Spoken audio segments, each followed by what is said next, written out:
लिखा है। ये जब पाकिस्तान बनने के टाइम में ये कौन से कानून में लिखा था कि आप औरतों को भी अगवा करके ले जाए, आप औरतों को जबरी गुमशुदगी का निशाना बनाए। आप इस वजह से डरते हैं हमसे क्योंकि हम बात करते हैं। हमें मालूम है, हमने अपने आंखों से देखा है कि आप एक घसीट कर आप उसे ले गए। उसके सर पे चादर नहीं था, आपने उसके पाँव में चप्पल नहीं थे, आप उसे घसीट कर ले गए। हम फिर भी आप कहते हम आपको माने, आप फिर भी आकर ये दावा करते हैं कि बलोच जो है हमारी हमें मानते ही नहीं है, रियासत को, स्टेट को मानते ही नहीं है।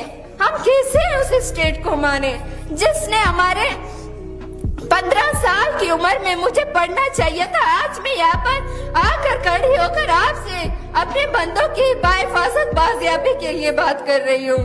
15 साल की उम्र में आप अपने बच्चे को एक बच्ची कहती हैं। आप मुझे देखें कि मैं इस उम्र में यहाँ पर 4 तस्वीरें लेकर खड़ी हूँ।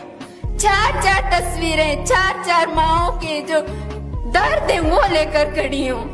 वो माँ जो रातों को बैठकर अपने बच्चों की राह देखती हैं। आप कैसे, मैं रियासत से सवाल करती हूँ कि आप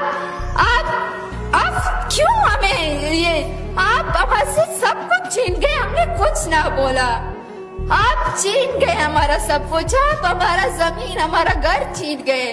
आपने कुछ ना कहा, आपने कहा खामोश रहो, हम खामोश रहे, पर अब हम खामोश नहीं रह सकते।